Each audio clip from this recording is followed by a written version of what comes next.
ನಮಸ್ಕಾರ ವೀಕ್ಷಕರೇ. ಮನುಷ್ಯನಿಗೆ ಮುಖ್ಯವಾಗಿ ಬೇಕಾಗಿರುವುದು ಜ್ಞಾಪಕ ಶಕ್ತಿ. ಇದು ಕಡಿಮೆ ಇದ್ದರೆ ತುಂಬ ಕಷ್ಟಗಳನ್ನು ಎದುರಿಸಬೇಕಾಗುತ್ತದೆ. ವಿದ್ಯಾಭ್ಯಾಸ, ಆಫೀಸ್, ದಿನನಿತ್ಯದ ಚಟುವಟಿಕೆಗಳು, ವ್ಯಾಪಾರ ಎಲ್ಲದರಲ್ಲೂ ಇದು ಅತಿ ಮುಖ್ಯವಾದುದು. ಸ್ನೇಹಿತರೆ, ಅದಕ್ಕಿಂತ ಮೊದಲು ಯಾರಾದರೂ ಹೊಸೊಬ್ಬರು ನನ್ನ ಚಾನಲ್ನ ವಿಸಿಟ್ ಮಾಡಿದರೆ ಈಗಲೇ ಸಬ್ಸ್ಕ್ರೈಬ್ ಮಾಡಿಕೊಂಡು ವಿಡಿಯೋಗೆ ಒಂದು ಲೈಕ್ ನೀಡಿ. ಹಲವರಿಗೆ ಕಡಿಮೆ ಜ್ಞಾಪಕ ಶಕ್ತಿ ಇರುವುದರಿಂದ ಎಲ್ಲವನ್ನೂ ಸದಾ ಮರೆಯುತ್ತಲೇ ಇರುತ್ತಾರೆ. ಅಂಥವರು ನಾನು ಏನು ಮರೆಯುವುದಿಲ್ಲ, ನಾನು ನನ್ನ ಕೆಲಸಗಳನ್ನು ಮಾಡಿಕೊಡುತ್ತೇನೆ ಮರೆಯದೆ ಎಂದು ದೃಢ ಸಂಕಲ್ಪ ಮಾಡಿದರೆ ಮರೆವು ನಿವಾರಿಸಬಹುದು.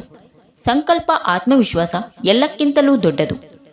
ರಾತ್ರಿ ಮಲಗುವ ಮುನ್ನ ನಿಮ್ಮ ಕೆಲಸಗಳ ಪಟ್ಟಿಯನ್ನು ರೆಡಿ ಮಾಡಿಕೊಳ್ಳಿ. ಯಾವ ರೀತಿ ಯಾವ ಸಮಯದಲ್ಲಿ ಕೆಲಸ ಮಾಡಬೇಕೆಂಬುದನ್ನು ಖಚಿತಪಡಿಸಿಕೊಂಡು ವೇಳಾಪಟ್ಟಿಯಂತೆ ಕೆಲಸ ಮಾಡಿದರೆ ನಿಮ್ಮ ಎಲ್ಲ ಕೆಲಸಗಳು ಅಚ್ಚುಕಟ್ಟಾಗಿ ನೆರವೇರಿಸಬಹುದು. ಮೆದುಳಿಗೆ ನಾವು ಎಷ್ಟು ಕೆಲಸ ಕೊಡುತ್ತೇವೋ ಅಷ್ಟು ಚುರುಕಾಗಿ ಕೆಲಸ ಮಾಡುತ್ತದೆ.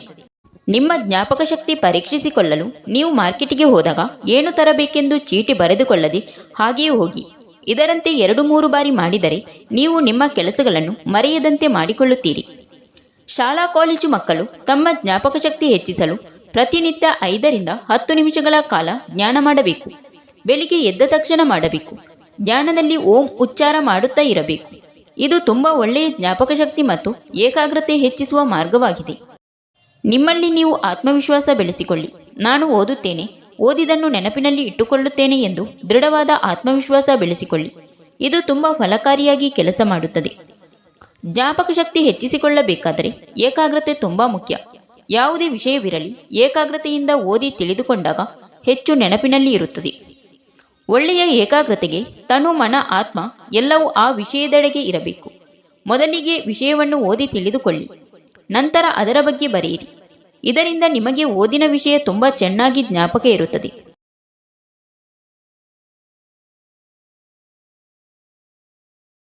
ಓದುವಾಗ ನಿಮ್ಮ ಮನಸ್ಸು ವಿದ್ಯೆಯ ಕಡೆಗೆ ಇರಬೇಕು.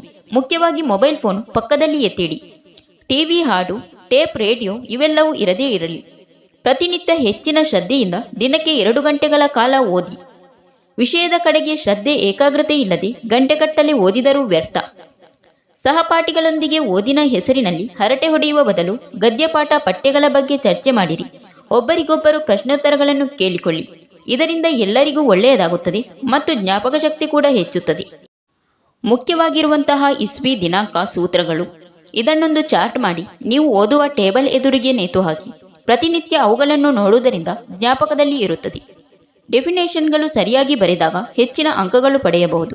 ನಿಮಗೆ ಪೂರ್ತಿ ಜ್ಞಾಪಕ ಇಡಲು ಸಾಧ್ಯವಾಗದಿದ್ದರೆ ಕೀವರ್ಡ್ಸ್ ಜ್ಞಾಪಕ ಇಟ್ಟುಕೊಳ್ಳಬೇಕು. ಇದರಿಂದ ಪೂರ್ತಿ ಬರೆಯಲು ಸಾಧ್ಯ. ಓದಿದ್ದನ್ನು ಅಂಕಿಗಳ ಪ್ರಕಾರವಾಗಿ ಜ್ಞಾಪಕ ಇಟ್ಟುಕೊಂಡರೆ ಬರೆಯಲು ಬಹಳ ಸರಳ. ನೀವು ಗಣಿತ, ಲೆಕ್ಕ, ಅಕೌಂಟ್ಸ್ನಲ್ಲಿ ಹಿಂದೆ ಉಳಿದಿದ್ದರೆ ಮೇಲಿಂದ ಮೇಲೆ ಲೆಕ್ಕಗಳನ್ನು ಬಿಡಿಸಿರಿ. ಅಭ್ಯಾಸದಿಂದ ನೀವು ಚತುರರಾಗುತ್ತೀರಿ.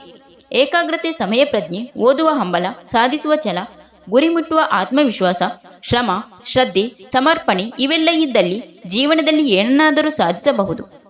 ವಿದ್ಯಾರ್ಥಿ ಜೀವನ ಬಂಗಾರದಂತೆ ಜೀವನ. ಇದನ್ನು ಸೊಗಸಾಗಿ ರೂಪಿಸಿಕೊಳ್ಳುವುದು, ಒಳ್ಳೆಯ ಉಪಯೋಗ ತೆಗೆದುಕೊಳ್ಳುವುದು ನಿಮ್ಮ ಕೈಯಲ್ಲಿದೆ. ಒಂದು ಜ್ಞಾಪಕ ಇಟ್ಟುಕೊಳ್ಳಬೇಕಾದ ವಿಷಯವೇನೆಂದರೆ ಕಳೆದು ಹೋದ ಸಮಯ ಎಂದಿಗೂ ಬಾರದು ಎಂದು ಮರೆಯಬೇಡಿ.